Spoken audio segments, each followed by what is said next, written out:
Quarta-feira, dia 26 de agosto de 2026.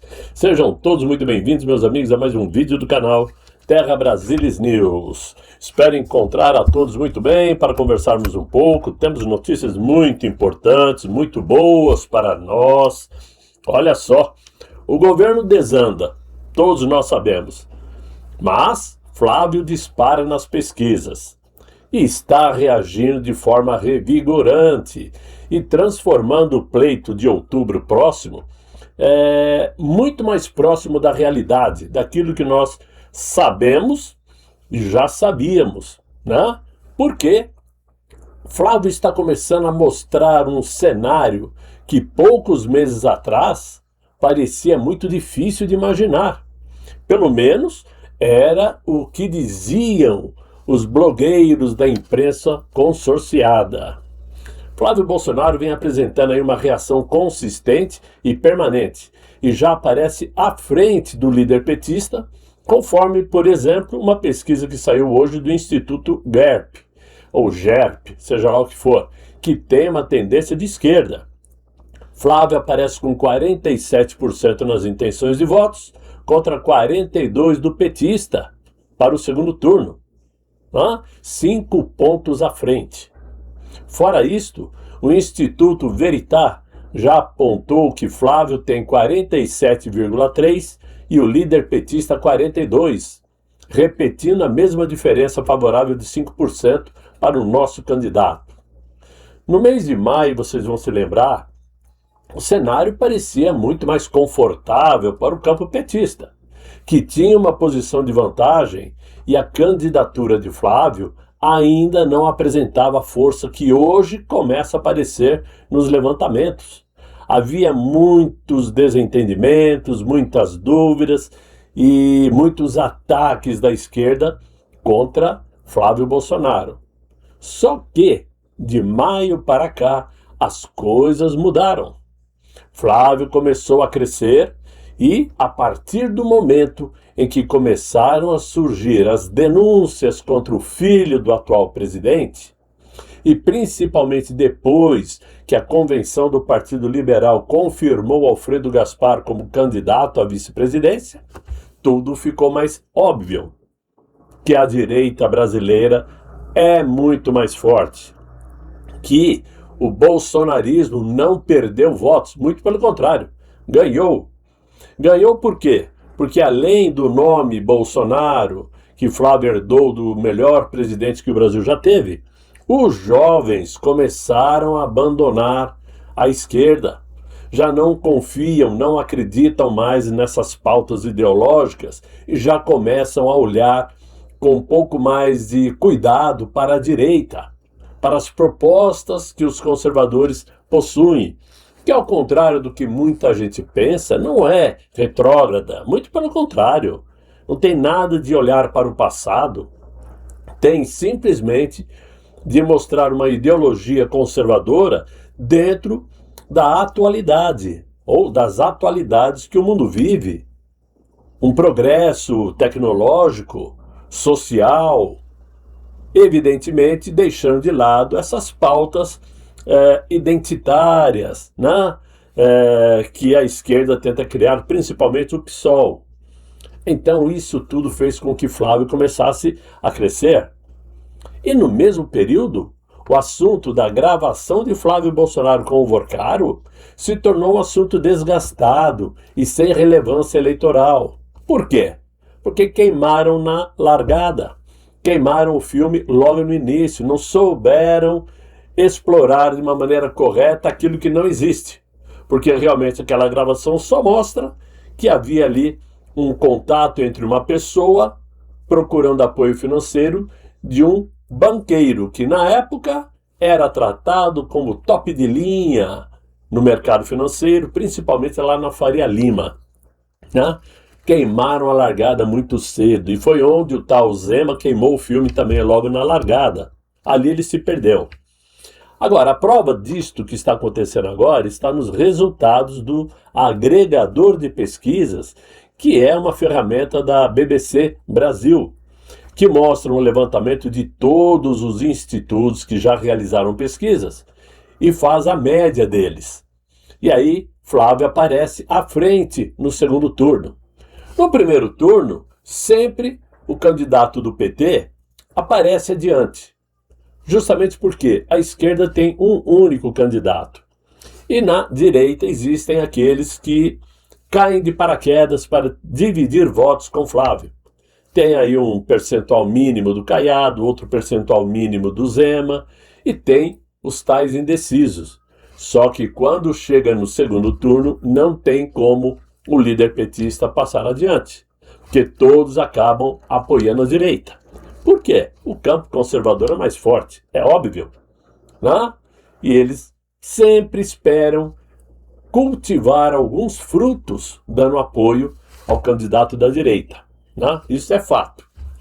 Agora, o mais interessante é que se de um lado o candidato petista tem toda a estrutura política de quem ocupa o Palácio do Planalto, do outro lado está Flávio Bolsonaro, que começou a transformar uma candidatura que parecia menos competitiva e em risco real, segundo a imprensa, no segundo turno para o PT.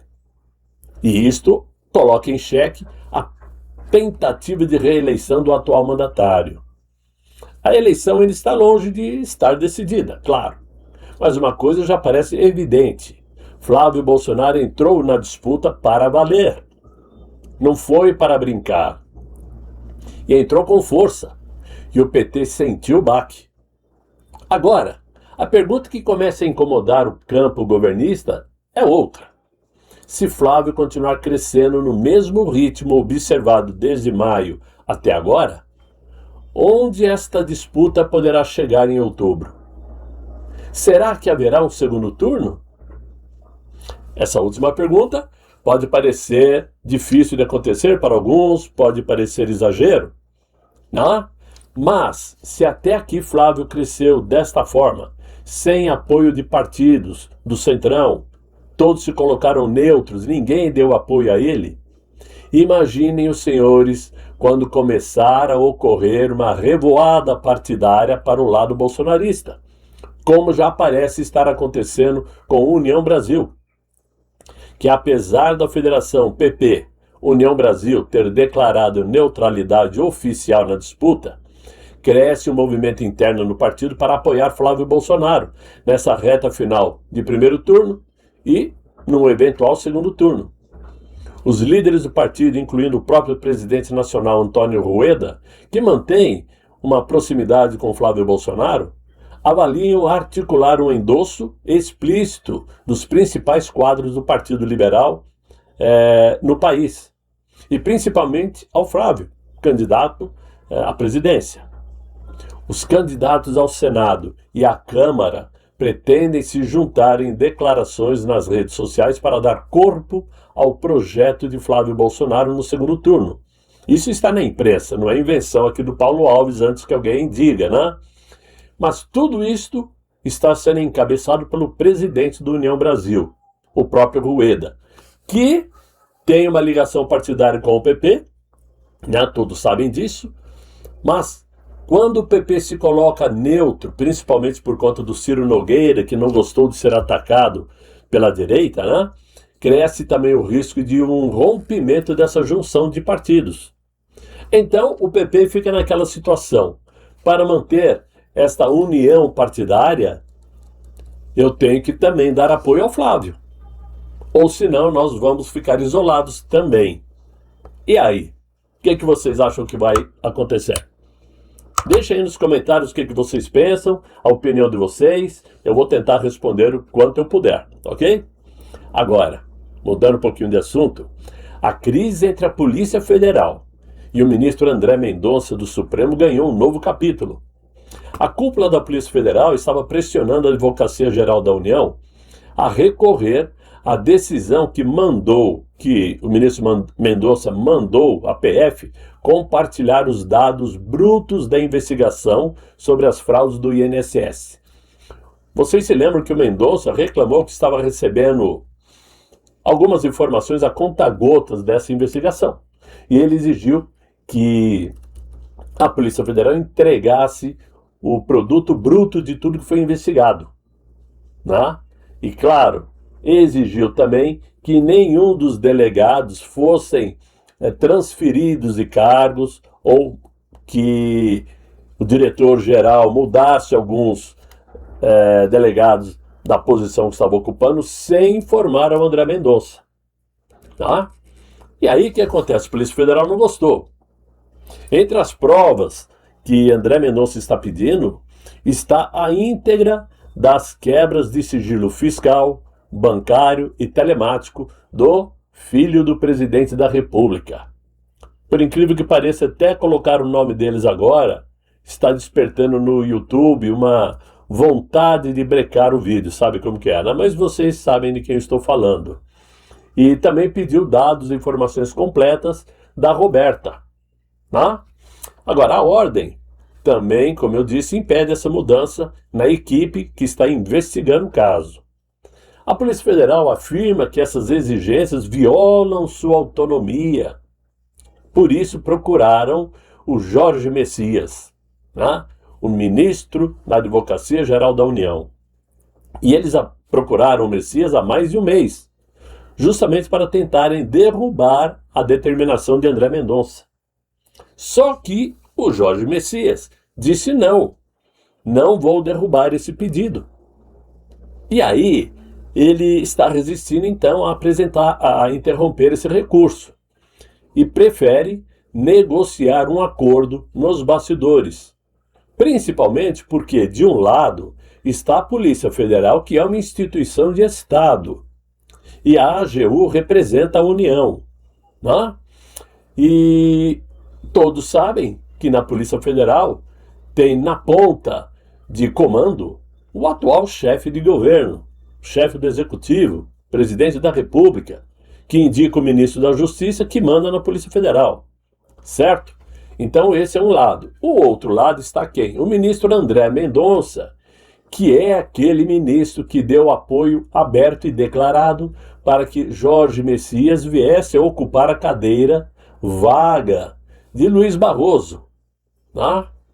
E aí o que acontece? Nós sabemos que o presidente da República está esperando o momento para reapresentar o nome de Messias para ocupar essa vaga no Supremo. E o Messias quer manter o apoio do Mendonça. Então ele está entre a espada e a parede. A prova disso é que ele, Messias, está por hora rejeitando a ação proposta pela Polícia Federal, que quer manter o anonimato de todas as investigações do caso do INSS. Verdade é que a Polícia Federal demorou 7 meses para começar a enviar a conta-gotas alguns dados para o ministro Mendonça.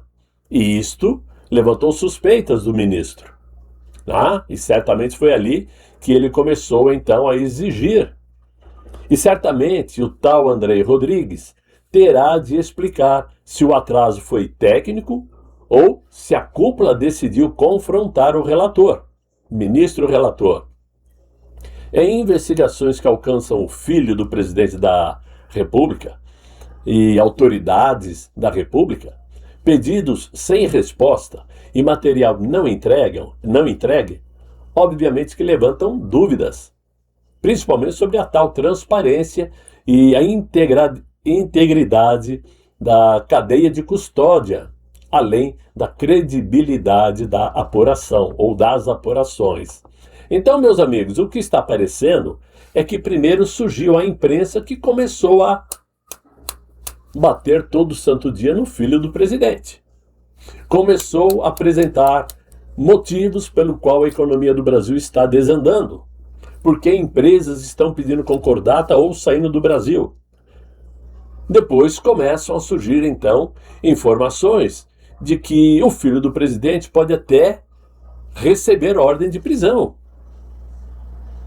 E agora, o ministro da AGU impede que a PF evite de enviar ao ministro André Mendonça todas as informações necessárias para que ele, Mendonça, possa concluir, fechar o caso do INSS, determinando, inclusive, abertura de processos e prisão para os envolvidos.